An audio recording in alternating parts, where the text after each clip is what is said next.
I'll start next year. Have you ever noticed how convincing that sentence feels like? It's one of the most socially accepted lies that we tell ourselves constantly. It sounds very responsible, it sounds hopeful, it sounds even productive. But here's the problem that we have.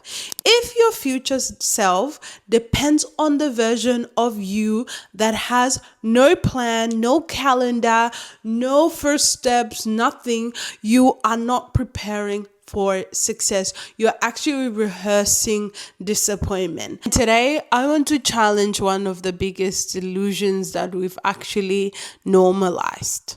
Nhom loud, Nhom loud, it's all I need, yeah, yeah, it's all I need, yeah, yeah. There's a delusion that we've normalized. I will do it next year. Maybe it's getting fit. Maybe it's starting a business. Maybe it's writing a book. Maybe it's saving money, going back to university, repairing a relationship, growing closer to God.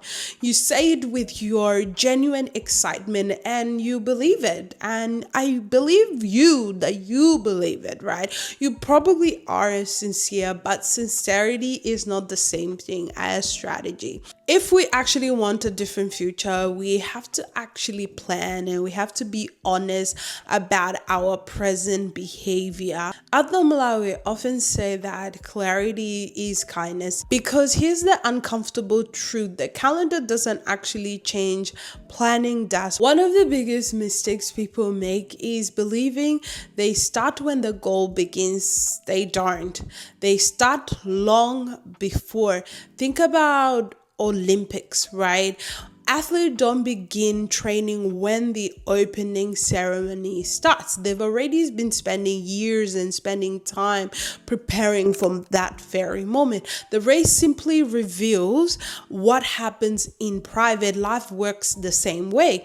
The promotion, the marriage, the healthy body, the financial freedom, the peaceful mind, these aren't events. They are results of hundreds and hundreds of decisions that we have made that happen way beforehand. You don't prepare when the opportunity actually arrives, you prepare before it arrives. So when you look at some of the research consistently show that people who write down specific goals and create implementation plans are significantly more likely to follow through than people who simply rely on motivation and feeling good. Psychologists like Peter research on implementation and found that deciding when, where, and how you act dramatically increases the likelihood of that thing happen because your brain doesn't just need ambitions, it needs instruction. I'll exercise, that's a wish.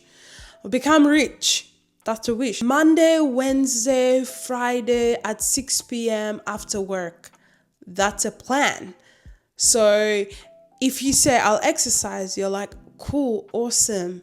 So I'm going to put in this time and this time at this specific day. And I'm going to do this thing. That's actually a plan.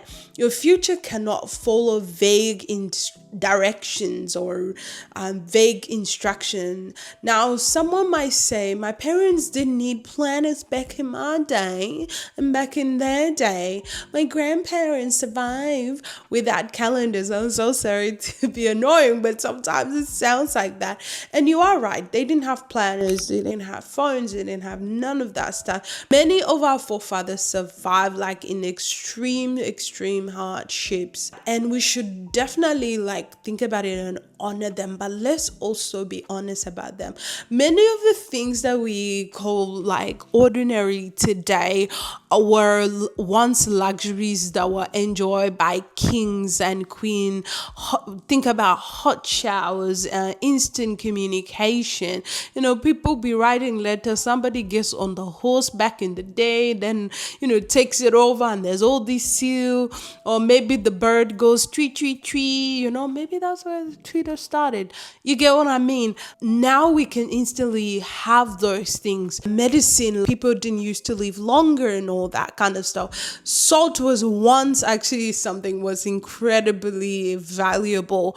Being able to fly across the world in less than a day would have sounded like impossible back then. We benefit from generations of innovation. So why would we somehow reject one of the greatest advantage we've actually been given? Planning. If your ancestors had access to the tools you had today, many of them would have actually used them. Not because they were like weak, because they were wise. Sometimes people confuse planning with controlling everything. They're different. Planning just simply means that you've decided what you will do with the things that you can actually control: your schedule, habits, your priorities, your attention. And here's where discernment comes in. At Nhom Lao, we believe discernment isn't just recognizing danger, it's recognizing what deserves time. Every yes is also 100 invincible no's. That's why calendar isn't just like an organizational tool, it's actually a valuable document. It reveals what matters to you the most. If your calendar has room for the 3 hours of scrolling but no room for reading, my friend, your calendar is already making decisions for you again. If you say family is your priority but never actually schedule time with them, your calendar is telling you a different story. Your future listens to your calendar more than your intentions, right? And I don't mean like a physical calendar, but you know what I mean, your timing and all of that. There's another saying I often hear over the internet, less lock in. Everyone wants to be locked in, focused, disciplined, consistent. But being locked in, quote unquote, doesn't begin with motivation at all. It begins with planning. You don't wake up one day and somehow transform. You begin building systems that make that transformation easier and possible. James Clear popularized idea of atomic habits. We don't rise to the level of our goals. We tend to fall to the level of our system. That is powerful. That's why two people can have exactly this, maybe they can have exactly the same dream, yet one slowly move towards it while the other keeps announcing they will start, quote unquote, next year. So let me give you one practical challenge. Don't wait till January for new year, new me. Don't wait till Monday. Don't wait till it feels perfect or feel some sort of way. Open your calendar today. Choose one meaningful goal. Break it into the smallest step, then schedule it. Not someday, not all. Set a date, a time, a place, because dreams deserve calendars, not just conversations. Remember, a spacious mind doesn't simply hope for a better future, it intentionally designs one.